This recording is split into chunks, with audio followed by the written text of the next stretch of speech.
सतगुरु के साजे निवाज जी, प्यारे साध संगत जी, प्यार और सत्कार से कहना धन निरंकार जी।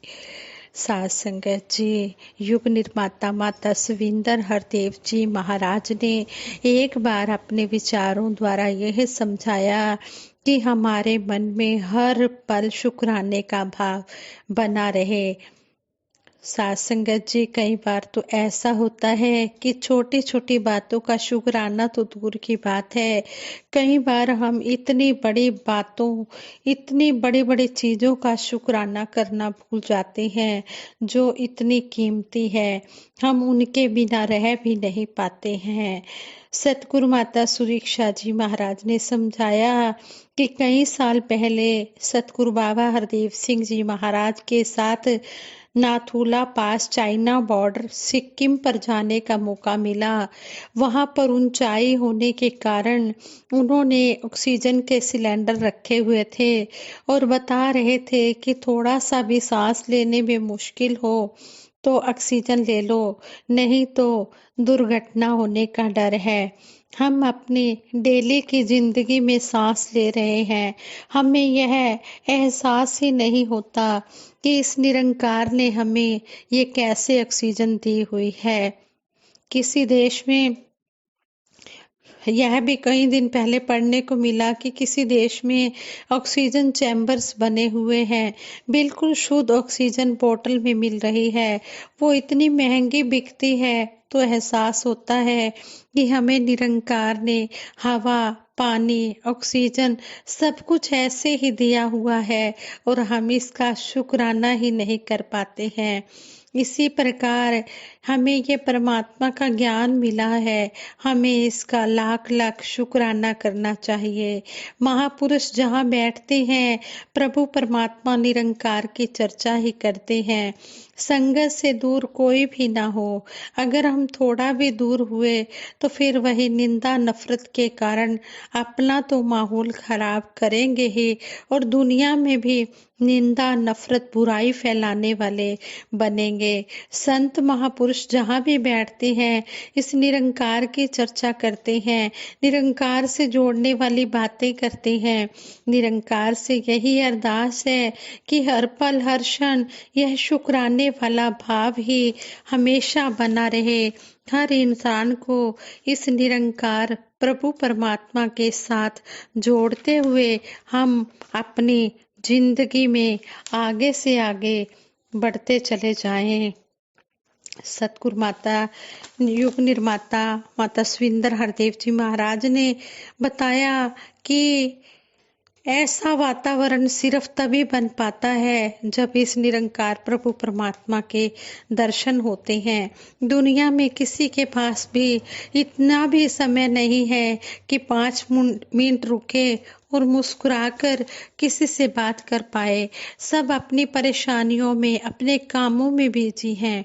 इसका मेन रीजन है कि सबको सिर्फ अपनी अपनी पड़ी है, लोग सिर्फ अपने लिए ही सब कुछ करना चाह रहे हैं क्योंकि उनका अभिमान इतना बढ़ चुका है।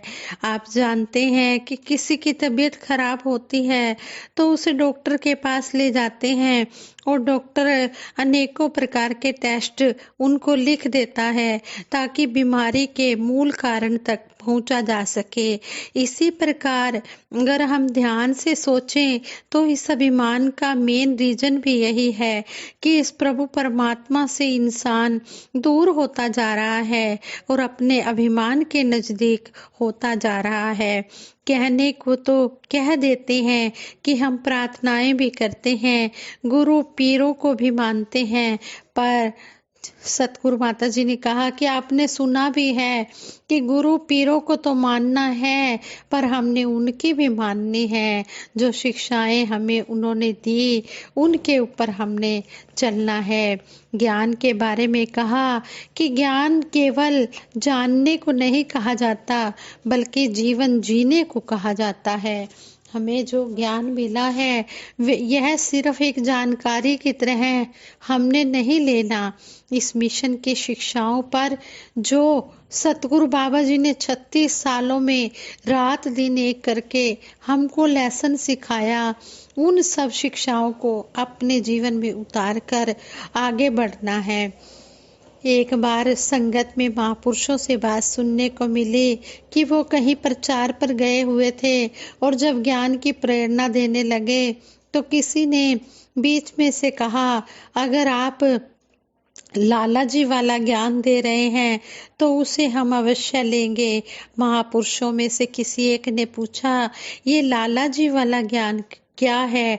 तो महापुरुषों ने बताया कि हमारे गांव में एक लाला जी हैं, वो सबसे लड़ते झगड़ते थे और अपने काम में बहुत बेईमानी करते थे, पर अचानक ही कुछ दिनों के लिए वो कहीं चले गए और जब वापिस आए तो वहां प्राप्त ज्ञान के प्रभाव से वो बिल्कुल बदले हुए थे। उन्होंने सबसे प्यार से बात करनी और जिसके साथ उन्होंने गलती की थी सबसे माफी मांगनी शुरू कर दी। हम सड़क पर देखते हैं कि सुंदर पेड़ लगे होते हैं, उस पेड़ पर खूबसूरत पत्ते होते हैं, खुशबूदार फूल लगे होते हैं। वो पेड़ उस सड़क की सुंदरता तो बढ़ाते हैं और सबसे पहले उस पेड़ की अपनी सुंदरता होती है और सब कहते हैं ये कितना सुंदर पेड़ है, इस पर कितने महकदार फूल लगे हुए हैं। निरंकार कृपा करे कि हर एक संत का जीवन भी उन्हीं फूलों की तरह महक वाला खूबसूरत जीवन हो और वो हर एक के जीवन में वही खूबसूरती और सुंदरता ला पाए। महापुरुषों का विरद ऐसा होता है, जहाँ भी बैठते हैं इस प्रभु परमात्मा के गुणगान गाकर इतना अच्छा माहौल बना देते हैं। जैसे एक बच्चा होता है, उसके व्यवहार से लोग उस बच्चे के पेरेंट्स की तारीफ भी कर सकते हैं और उस बच्चे के व्यवहार से उसके पेरेंट्स पर उंगलियां भी उठा सकते हैं। इसी प्रकार समाज की नजरें हम पर हैं। हमारे व्यवहार के कारण इस मिशन से अनेकों लोग जुड़ भी सकते हैं और अगर हमारे व्यवहार ठीक नहीं है तो इस मिशन से दूर भी हो सकते हैं। इसलिए हमें सतगुरु हमेशा यही समझाते हैं।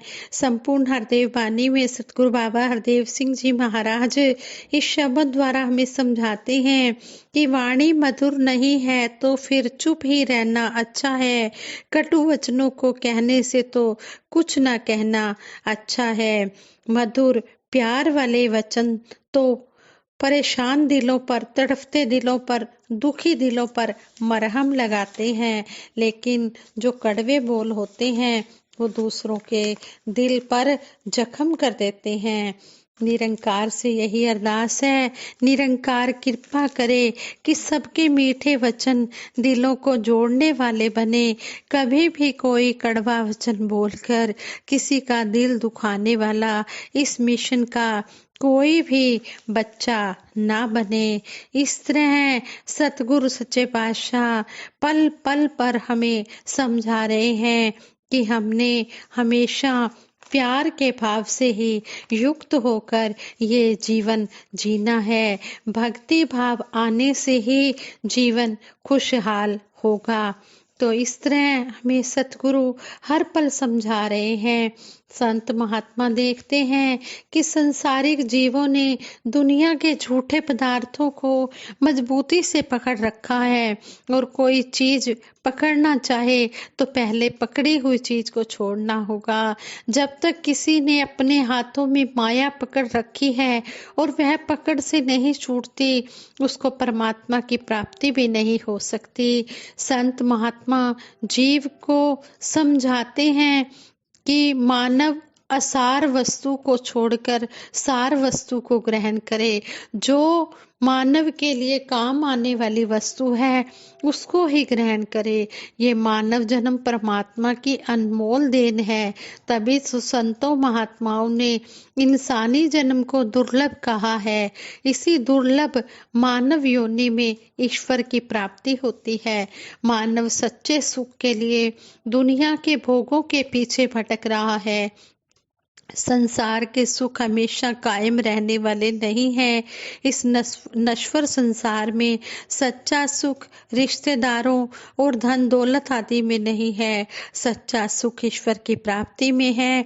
ईश्वर से मिलाप का सच्चा साधन सतगुरु की भक्ति और प्रेम है। संपूर्ण अवतार बानी में शहंशाह बाबा अवतार सिंह जी महाराज इस शब्द की ओर ध्यान दिलाते हुए हमें समझाते हैं, डरते भय सब मिट जांदे ने, ख्वाहिश पूरी होंदी है, प्रेम ते भक्ति होण जे इकट्ठे रूह भी नूरी होंदी है। जब प्रेम के साथ भक्ति होती है तो यह आत्मा नूरो नूर हो जाती है। इस इंसानी जीवन में सतगुरु से ब्रह्म ज्ञान की प्राप्ति जरूरी है, तभी मानव जन्म का लाभ है। संपूर्ण अवतार बाणी के शब्द नंबर 82 में शहंशाह बाबा अवतार सिंह जी महाराज के वचन है, जीवन खातिर प्राणी दे लई जिवें प्राण जरूरी है, तीर लुचीले चाड़त दे लई जिवें कमान जरूरी है, धरती बाजो कम नहीं सरदा ज्यों आसमान जरूरी है, प्रेमा भगती दे लई ऐदा गुरु दा ज्ञान जरूरी है, ऐदा ही इंसानी जामे विच भगवान जरूरी है, जो अवतार गुरु तो मिलता है ऐसा दान जरूरी है। महात्मा मानव जीवन का उद्देश्य समझाते हैं कि प्राणी तू आया लाहा लैन लगा कितु कु फकड़े सब मुक्ति चली रहन। सतगुरु ही संसार में इंसानी जीवन का उद्देश्य समझाते हैं। सतगुरु बाबा हरदेव सिंह जी महाराज से किसी ने क्वेश्चन किया था कि आप संसार को क्या देन दे रहे हैं, तो सतगुरु बाबा जी ने फरमाया कि मैं संसार को इंसान दे रहा हूँ। वाक्य है यह संसार रैन का सपना है, सतगुरु ही जगाने वाला है। यह नाशवान शरीर है, चिंताओं से कमजोर होता जाता है, आखिर बुढ़ापा घेर लेता है और यह ज्यादा देर कायम नहीं रहता। सतगुरु ही रब का दर्शन करवा सकता है। मानव जीवन का उद्देश्य संतों महात्माओं का संग करना है। सतगुरु से ब्रह्म ज्ञान पाकर ही युगों युगों की पीड़ा और वियोग से छुटकारा पाया जा सकता है। आत्मा की दर्द भरी पुकार हृदय को मन को अपने असली घर को ढूंढने में अग्रसर करती है। जैसे बांसुरी वियोग की पीड़ा को बयान करती है, बांसुरी कहानी बयान करती है कि जब से मुझे बांस के जंगल से काट कर लाया गया, मेरे विलाप से स्त्रियां और पुरुष सब रोते हैं। मैं ऐसा दिल चाहती हूँ ताकि इश्क के दर्द को खोलकर सुनाऊं। जो कोई अपने असल से दूर हो जाता है वह अपने मिलाप का समय तलाश करता है। जैसे हिरन बहती हुई जलधाराओं के लिए तरसता है, तो उसी तरह आत्मा ईश्वर के लिए बेचैन रहती है। आत्मा जीते जागते प्रभु के लिए प्यासी है कि कब दीदार हो। अभी तो यह आंसू ही मेरी खुराक बन गए हैं। आज समय के सतगुरु मानव जीवन का उद्देश्य समझा रहे हैं। यहाँ यह युगों युगों की बिछड़ी आत्मा का निज घर में वास करवा कर मानव जीवन जीने का ढंग समझा रहे हैं कि हमने सबसे प्यार करना है, सबका हृदय से सत्कार करना है। जो फूल बेचते हैं उनके हाथों से भी फूलों की खुशबू आती है। ऐसे ही ज्ञानवान संत महात्माओं से प्यार की खुशबू आती है। हम पर भी सतगुरु की ऐसी कृपा बनी रहे, सतगुरु के प्रति हमारा विश्वास कायम रहे। साध संगत जी प्रेम से कहना, निरंकार जी।